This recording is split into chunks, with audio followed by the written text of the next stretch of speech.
Pertama, mengetahui macam-macam reproduksi hewan. Lalu yang kedua, mengidentifikasi reproduksi hewan tertentu.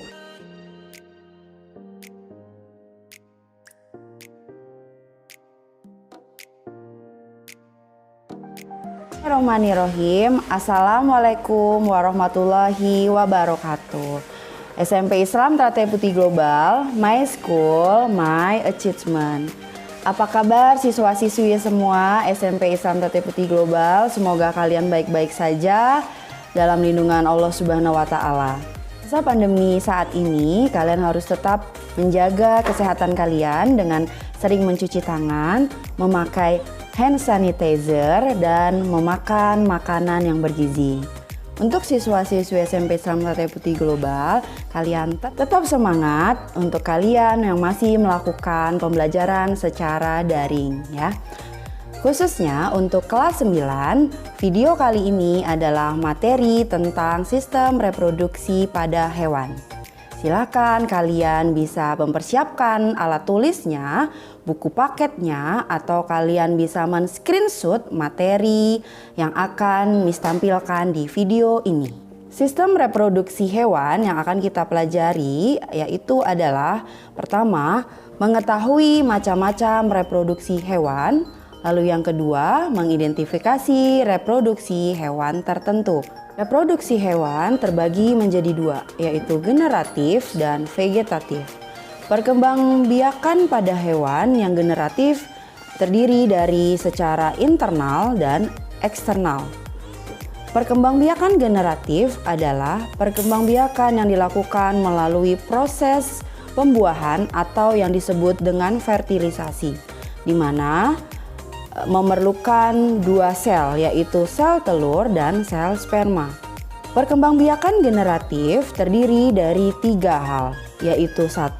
Ovipar, 2. Vivipar, 3. Ovovivipar. Lalu perkembangan secara generatif adalah perkembangbiakan yang tidak disertai dengan proses pembuahan dan menghasilkan individu baru. Perkembangbiakan vegetatif dilakukan dengan cara 4 hal, yaitu 1. Fragmentasi, 2. Tunas atau budding, lalu ketiga adalah partenogenesis, dan yang keempat adalah membelah diri. Selanjutnya adalah perbedaan antara generatif dan vegetatif. Secara istilah, perbedaan tersebut bisa dilihat dari segi individunya. Pada generatif induknya ada 2 dan vegetatif induknya ada 1. Lalu dilihat secara istilah, pada generatif secara istilah yaitu secara kawin atau yang disebut dengan aseksual, dan vegetatif disebut dengan tak kawin atau yang disebut dengan aseksual. Lalu yang ketiga adalah dari jenis kelamin. Pada generatif dilihat dari peleburan sel kelamin jantan dan sel kelamin betina. Sedangkan vegetatif berasal dari bagian tubuh induknya. Yang keempat adalah hasil keturunannya. Pada generatif, hasil keturunannya yaitu adalah sifat keturunan merupakan perpaduan dari sifat kedua induknya. Sedangkan generatif yaitu sifat keturunan merupakan perpaduan dari sifat induknya. Selanjutnya adalah pembuahan terjadi dengan 2 cara, yaitu yang pertama adalah internal, lalu yang kedua adalah eksternal. Reproduksi pada hewan tingkat tinggi melakukan perkembangbiakan secara generatif, sedangkan hewan tingkat rendah melakukan perkembangbiakan secara vegetatif. Tadi sudah Miss jelaskan apa perbedaan antara generatif dan vegetatif. Selanjutnya adalah pembuahan, reproduksi generatif. Pada reproduksi generatif, pembuahan terjadi dengan 2 cara. Yang pertama adalah secara internal dan yang kedua adalah secara eksternal. Apa perbedaan dari internal dan apa perbedaan dari eksternal itu? Bahwa internal adalah di mana sperma dan sel telur bertemu di dalam induknya. Contohnya adalah kura-kura, sapi, ayam, dan hewan yang lainnya. Lalu secara eksternal maksudnya adalah sel telur dan sel sperma akan bertemu di luar tubuh induknya, di mana hasil pembuahan tadi akan berkembang di luar tubuh induknya. Contohnya adalah katak. Selanjutnya, reproduksi generatif pada hewan itu terdiri dari 3 hal: ovovivipar, vivipar, dan ovovivipar. Miss akan bahas lebih detail tentang ovovivipar. Apa itu ovovivipar? Ovovivipar adalah hewan yang bertelur dan beranak. Artinya, telur tetap ada di dalam tubuh si induk tetapi tidak dikeluarkan, melainkan berkembang di dalam tubuh induknya.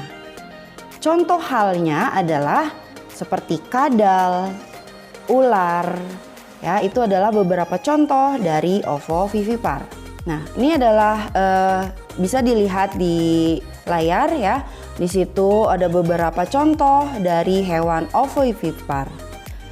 Yang pertama, misalkan contohnya adalah platimus, ikan pari, hiu, lalu ada kadal, ular, maupun yang lainnya. Oke. Selanjutnya, materi selanjut kita adalah reproduksi vegetatif atau yang disebut dengan tak kawin pada hewan. Pada reproduksi vegetatif merupakan perkembangbiakan untuk menghasilkan individu baru yang tidak disertai dengan proses pembuahan. Jadi perbedaannya adalah dengan generatif. Kalau generatif tadi bertemunya sel sperma dan sel telur, reproduksi vegetatif atau tak kawin pada hewan. Perkembangbiakan pada vegetatif yaitu perkembangbiakan di mana menghasilkan individu baru yang tidak disertai dengan proses pembuahan. Perkembangbiakan vegetatif ini banyak dilakukan oleh hewan tingkat rendah. Reproduksi vegetatif ada beberapa cara. Yang pertama adalah dengan fragmentasi, tunas atau budding, partenogenesis, dan membelah diri. Materi yang pertama yaitu pada reproduksi secara vegetatif adalah fragmentasi. Fragmentasi adalah bentuk reproduksi aseksual atau cloning di mana organisme memecah diri menjadi fragmen-fragmen. Ini adalah contoh dari hewan secara perkembangbiakan secara vegetatif. Secara fragmentasi yaitu adalah planaria, di mana planaria ini akan memotong bagian tubuhnya menjadi individu baru. Secara fragmentasi yaitu bintang laut atau yang kalian tahu pasti di film SpongeBob itu adalah teman dari SpongeBob. Siapa? Ya, itu adalah Patrick. Patrick adalah jenis dari bintang laut, di mana bagian tubuh dari bintang laut ini dia akan memotong dirinya lalu akan menjadi individu-individu yang baru. Itulah cara dari perkembangbiakan fragmentasi. Perkembangbiakan vegetatif yang kedua yaitu adalah tunas. Tunas atau yang disebut dengan budding, di mana proses terbentuknya tunas kecil atau yang serupa dengan induknya dari tubuh induknya. Jadi tunas ini akan memisahkan diri dan menjadi individu baru. Mungkin selama ini kalian mengetahuinya tunas itu hanya perkembangbiakan pada tumbuhan. Tetapi pada hewan juga melakukan secara tunas. Contoh dari perkembangbiakan tunas atau budding yaitu adalah Hydra. Hydra akan bertunas dan tunas tersebut akan lepas dari induknya dan akan menjadi individu baru. Contoh selanjutnya dari perkembangbiakan tunas atau budding adalah Porifera. Apa itu Porifera? Porifera adalah jenis hewan yang hidup di dasar laut. Kalau kalian tahu tentang SpongeBob, nah SpongeBob itu adalah disebut dengan porifera. Lalu perkembangbiakan selanjutnya adalah partenogenesis.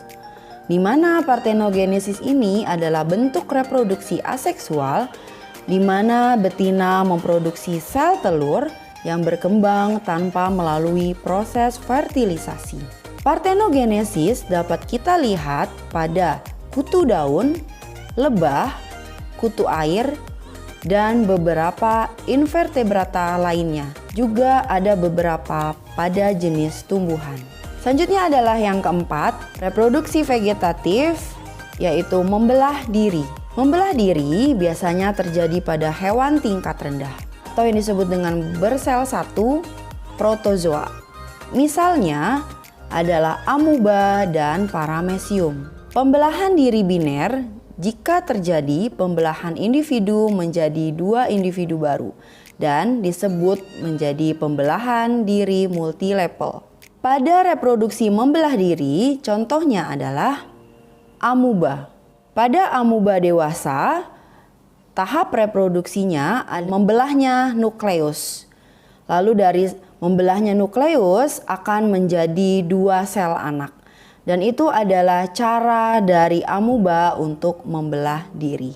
Sekian materi dari sistem reproduksi pada hewan. Apabila kalian masih bingung, bisa kalian tanyakan ke Miss, bisa lewat email ataupun secara WhatsApp. Oke, terima kasih siswa-siswi SMP Islam Raya Putih Global khususnya pada kelas 9. Kalian tetap semangat, tetap rajin belajarnya di masa pandemi saat ini. Assalamualaikum warahmatullahi wabarakatuh.